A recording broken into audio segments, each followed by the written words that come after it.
चलिए आज हम स्टार्ट करते हैं UN and other world organisation. ठीक है, ये आपके एनटीपीसी में पूछे जाने वाला मोस्ट इंपॉर्टेंट क्वेश्चंस में से एक होता है। ये पूरा का पूरा टॉपिक ही आपको एग्जाम में पढ़ना है। सबसे पहले अगर हम बात करें यूएन के बारे में, तो यूएन का जो हेडक्वार्टर है वो न्यूयॉर्क में है और यूएन का फुल फॉर्म होता है यूनाइटेड नेशंस। ठीक है, इसके जो कुछ फाउंडिंग मेंबर्स हैं जैसे यूनाइटेड स्टेट्स है, यूनाइटेड किंगडम है, इंडिया है, ईरान है, ब्राजील है और भी हैं, ये बेसिकली फाउंडिंग मेंबर्स हैं जो यूएन को मिलकर बनाए थे। हालांकि इंडिया उसका अस्थाई मेंबर नहीं है, बट फिर भी इंडिया इसके फाउंडर्स में ही आता है। उसके बाद कह रहा है कि यूएन जो है एक इंटरनेशनल ऑर्गेनाइजेशन है जिसको 1945 में सेकेंड वर्ल्ड वार के बाद में बनाया गया था। आपको भी पता है कि फर्स्ट वर्ल्ड वार चला, फिर सेकेंड वर्ल्ड वार 1944 में खत्म हुआ और उसके बाद यूएन का क्या किया गया, गठन किया गया। ये शुरुआत में 51 कंट्रीज द्वारा मिलकर बनाया गया था, बाद में इसमें और भी कंट्रीज जुड़े। तत्काल में अभी 193 मेंबर स्टेट्स हैं यूएन में। ठीक है, इसका पर्पस क्या है? तो सबसे पहले जो इसका पर्पस है, maintaining international peace and security. International peace और सिक्योरिटी को मेंटेन रखना, यानी जो भी किसी देश में लड़ाई हो गया या फिर कोई भी चीज ऐसी हो गई तो उसमें क्या करता है, ये मेंटेन रखता है। फिर developing friendly relation among Nations. Nations में कभी लड़ाई ना हो, कभी झगड़ा ना हो। जैसे आपने देखा होगा कि बार बार इंडिया पाकिस्तान में जो होता है वो मुद्दा कहाँ जाता है, यूनाइटेड नेशंस में जाता है। ये एक तरह से इंटरनेशनल कोर्ट का भी काम करता है। फिर डेवलपिंग सेकंड, उसके बाद है कि इसके जो सेक्रेटरी जनरल है, आप यहाँ पे देख सकते हैं कि इसके जो सेक्रेटरी जनरल है उनका नाम है एंटोनियो ग्यूटर्स और अभी करेंटली उसके जो डिप्यूटी सेक्रेटरी जनरल है उनका नाम है अनीमा जे मोहम्मद। ठीक है, आई गेस कि आई थिंक कि आपको समझ में आया होगा। चलिए अब हमारा नेक्स्ट जो इंटरनेशनल ऑर्गेनाइजेशन है वो है हमारे पास नाटो।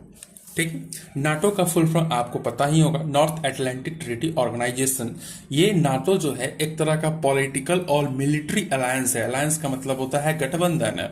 ठीक है, एक तरह का पॉलिटिकल और मिलिट्री अलायंस है। ठीक है, जो कि यूरोप और नॉर्थ अमेरिका ने मिलकर बनाया है। अभी उसके 32 मेंबर्स हैं नाटो के। अब नाटो से याद आया, अभी आपने हाल फिलहाल में ही न्यूज सुना होगा रसिया यूक्रेन के वार के बारे में, 2-3 साल पहले की बात है। अभी भी उनमें खटपट चल ही रहा। अभी मोदी जी हमारे गए थे यूक्रेन, तो वो क्यों था? यूक्रेन चाहता था कि हम नाटो में सम्मिलित हो जाए। नाटो एक ऐसा ऑर्गेनाइजेशन है ना, अगर इन 32 मेंबर्स में से किसी भी देश को कोई भी देश हमला करता है तो ये 32 मेंबर्स उसको मिलकर सामना करेंगे। यह तरह से पॉलिटिकल और मिलिट्री अलायंस है। ठीक है, नाटो शुरुआत में 12 कंट्रीज द्वारा बनाया गया था। ठीक है, 4 अप्रैल 1949 को। इसके जो अभी करंट सेक्रेटरी जनरल है उनका नाम है मार्क रूट और इसके फाउंडर्स कौन कौन है? तो यूनाइटेड स्टेट्स है, कनाडा है, वेस्टर्न यूरोपियन नेशंस है। अभी करेंटली नाटो में 3.5 मिलियन सोल्जर्स अभी काम कर रहे हैं एक साथ और इसका जो हेडक्वार्टर है ब्रुसेल्स बेल्जियम में है, जो कि बेल्जियम एक कंट्री है वहां पे। ठीक है, चलिए नेक्स्ट हमारा जो इंटरनेशनल ऑर्गेनाइजेशन है वो है हमारा यूनेस्को। यूनेस्को का फुल फॉर्म होता है United Nations Educational Scientific and Cultural Organisation. UNESCO जो था वो 16 नवंबर 1945 में लंदन शहर में स्टैब्लिश किया गया था और अभी इसका करेंटली जो हेडक्वार्टर है वो है पेरिस, फ्रांस में। ठीक है, इसके फाउंडिंग मेंबर्स में हमारा भारत भी है, इंडिया है, फ्रांस है, यूनाइटेड स्टेट्स ऑफ अमेरिका है।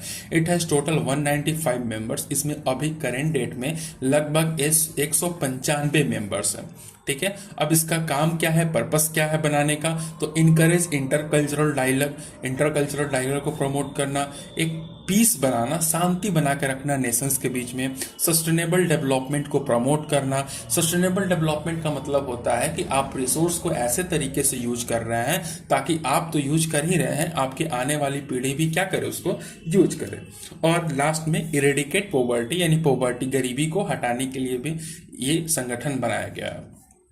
ठीक है, चलिए नेक्स्ट संगठन पे हमारे आते हैं जो कि है हमारा WHO।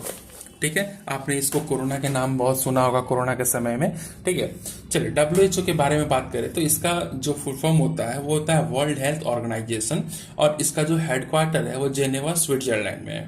ठीक है, it is agency of United states. जाहिर सी बात है कि ये यूनाइटेड यूएन का ही एक पार्ट है और ये कब फाउंड हुआ था? 7 अप्रैल 1948 को।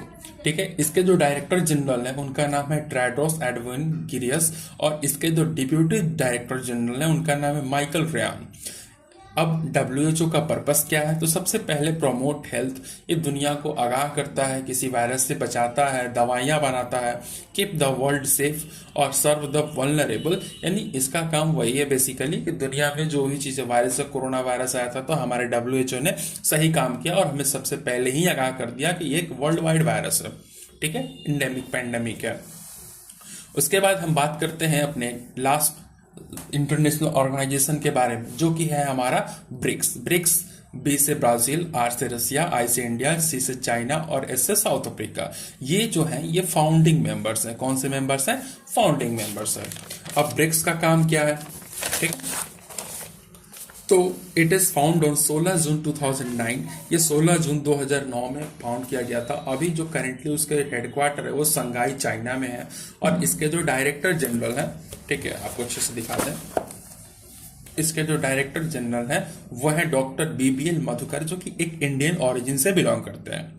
ठीक है, इसका पर्पस क्या है? तो टू प्रमोट पीस, शांति बनाए रखना, सिक्योरिटी बढ़ा के रखना, डेवलपमेंट करना और सहयोग बनाए रखना। कोऑपरेशन का मतलब क्या होता है? सहयोग बनाए रखना। आई थिंक आपको समझ में आया होगा। चलिए मिलते हैं हम लोग नेक्स्ट वीडियो में, तब तक के लिए जय हिंद, जय भारत।